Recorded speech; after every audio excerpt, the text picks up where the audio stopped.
കഴിഞ്ഞ പുതുവർഷം ഒരു മഹാദുരന്തമുഖത്തു നിന്നും നാം കരകയറി വരുന്ന സമയമായിരുന്നു. മുണ്ടക്കൈ ചൂരൽമല ദുരന്തത്തിൻ്റെ നടുക്കത്തിലാണ് 2025 നമ്മൾ കടന്നു വന്നത്.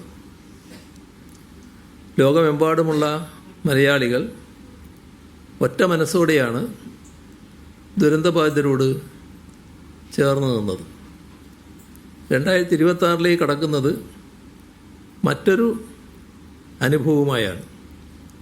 ആ ജനതയെ ചേർത്ത് പിടിച്ച് അവർക്ക് ഏറ്റവും നല്ല നിലയിൽ വാസസ്ഥലങ്ങൾ ഒരുക്കാൻ കഴിയുന്നതിൻ്റെ ചാരിതാർത്ഥ്യത്തിലാണ് ഇന്ന് ഓരോ മലയാളിയും. ദുരന്തബാധിതരെ പുനരധിവസിപ്പിക്കുന്നതിന് കൽപ്പറ്റ ബൈപ്പാസിന് സമീപം ഏറ്റെടുത്ത എൽസ്റ്റൺ എസ്റ്റേറ്റ് ഭൂമിയിൽ ടൗൺഷിപ്പ് നിർമ്മാണം ദ്രുതഗതിയിൽ പുരോഗമിക്കുകയാണ്. 410 വീടുകളും അനുബന്ധ സൗകര്യങ്ങളും ഉൾക്കൊള്ളുന്നതാണ് ടൗൺഷിപ്പ്. പ്രകൃതി ദുരന്തങ്ങളെ പ്രതിരോധിക്കുന്ന തരത്തിൽ പ്രത്യേക അത്യാധുനിക സൗകര്യങ്ങളോടെ പ്രകൃതിയോട് ഇണങ്ങുന്ന രീതിയിൽ 35 ക്ലസ്റ്ററുകളിലായാണ് ടൗൺഷിപ്പ് വിഭാവനം ചെയ്തിട്ടുള്ളത്. ഓരോ ക്ലസ്റ്ററിലും കുട്ടികൾക്ക് കളിക്കുന്നതിന്, മുതിർന്നവർക്ക് ഒത്തുകൂടുന്നതിന് ആവശ്യമായ പൊതു ഇടങ്ങൾ ഉൾക്കൊള്ളുന്നുണ്ട്. 11.4 കിലോമീറ്റർ റോഡ്, ഭൂഗർഭ വൈദ്യുതി വിതരണ ശൃംഖല, 9.5 ലക്ഷം ലിറ്റർ കപ്പാസിറ്റിയുള്ള കുടിവെള്ള ടാങ്കും വിതരണ ശൃംഖലയും. ഇതുകൂടാതെ ഓരോ വീട്ടിലും 1000 ലിറ്റർ കുടിവെള്ള tank, football ground, market, anganwadi, community hall, മാലിന്യ സംസ്കരണ കേന്ദ്രങ്ങൾ, പൊതുജനാരോഗ്യ കേന്ദ്രം, മെമ്മോറിയൽ, ഓരോ വീട്ടിലും സൗരോർജ പ്ലാന്റ്. ഇങ്ങനെ ആവശ്യമായ സൗകര്യങ്ങൾ ടൗൺഷിപ്പിൽ ഉണ്ടാകും. 207 വീടുകളുടെ വാർപ്പ് പൂർത്തിയായി. ബാക്കി വീടുകളുടെ തറകെട്ടുന്ന പണി, കോൺക്രീറ്റ് ഭിത്തി, തേപ്പ്, ടൈൽ പാകൽ, പെയിൻറ്റിങ് എന്നിവ വിവിധ ഘട്ടങ്ങളിലായി പുരോഗമിക്കുകയാണ്. 3.9 കിലോമീറ്റർ നീളത്തിൽ റോഡിൻ്റെ പ്രാരംഭ പണി പൂർത്തിയായി. കുടിവെള്ള ടാങ്കിൻ്റെ റാഫ്റ്റ് വാർക്കൽ കഴിഞ്ഞു. 1600ഓളം ജീവനക്കാർ രാപ്പകൽ ഭേദമന്യേ ജോലി ചെയ്യുകയാണ്. ഉണ്ടായ കാലവർഷം അവിടെ കനത്ത രീതിയിലുണ്ടായി എന്നുള്ളത് കൊണ്ട് തന്നെ ചില പ്രയാസങ്ങൾ പണിയുമായി ബന്ധപ്പെട്ടുണ്ടായിരുന്നു.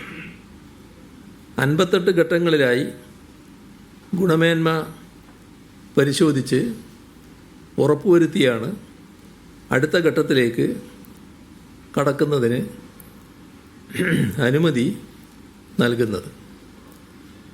20 വർഷത്തോളം വാറണ്ടിയുള്ള, വിപണിയിൽ ഏറ്റവും മികച്ച സാധന സാമഗ്രികളാണ് നിർമ്മാണത്തിന് ഉപയോഗിക്കുന്നത്.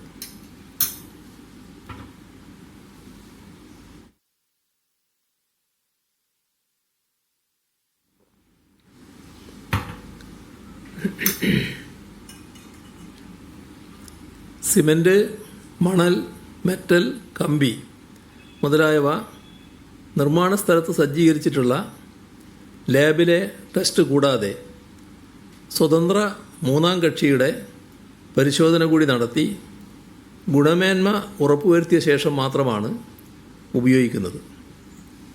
മുഴുവൻ നിർമ്മാണങ്ങൾക്കും 5 വർഷത്തേക്ക് കേടുപാടുകളിൽ നിന്നും കരാറുകാർ സംരക്ഷണം നൽകും. 300ഓളം വീടുകളും അനുബന്ധ സൗകര്യങ്ങളും പൂർത്തീകരിച്ച് 1ാം ഘട്ടമായി ഫെബ്രുവരിയിൽ ഗുണഭോക്താക്കൾക്ക് കൈമാറുന്നതിനാണ് ലക്ഷ്യമിടുന്നത്. ബിൽഡ് ബാക്ക് ബെറ്റർ എന്ന തത്വം ഉൾക്കൊണ്ട് ഓരോ ദുരന്തബാധിതനും കൂടുതൽ മെച്ചപ്പെട്ട ജീവിതം ഉറപ്പുവരുന്നതിനായുള്ള സമഗ്ര പുനരധിവാസമാണ് ടൗൺഷിപ്പിലൂടെ സർക്കാർ ലക്ഷ്യമിടുന്നത്. 2026 ലോകത്തെ ഏറ്റവും വലിയ വെല്ലുവിളി ഭവനമില്ലായ്മയെ മറിച്ച് കടക്കലാണ്. ഇതാണ് പൊതുവിൽ വിലയിരുത്തപ്പെടുന്നത്. ലോകത്തിൽ 5-ൽ 1 പാർപ്പിടമില്ലാതെ കഷ്ടപ്പെടുകയാണ്. മതിയായ പാർപ്പിട സൗകര്യങ്ങളില്ലാത്തവർ ലോകത്ത് ഏകദേശം 160 കോടിയോളം വരും എന്നാണ് കണക്ക്. ഒരു തുണ്ട് ഭൂമിയില്ലാത്തവരെ മുതൽ സ്വന്തം ഭൂമിയിൽ തുടങ്ങിവെച്ച വീട് പണി പൂർത്തിയാക്കാൻ കഴിയാത്തവരെ കൂടി ഉൾപ്പെടുത്തി ഭവനരാഹിത്യം എന്ന പ്രശ്നത്തെ അതിൻ്റെ സമഗ്രതയിൽ അഭിസംബോധന ചെയ്യുകയാണ് ലൈഫ് പദ്ധതിയിലൂടെ നാം ചെയ്തത്. രാജ്യത്തെ പല ഭവന പദ്ധതികളും നാമമാത്രമായ തുക മാത്രമാണ് ഗുണഭോക്താക്കൾക്ക് കൈമാറിയിരുന്നത്. ആവാസയോഗ്യമായ വീട് പണിയണമെങ്കിൽ പണം മറ്റ് വഴികളിലൂടെ കണ്ടെത്തേണ്ട സ്ഥിതി.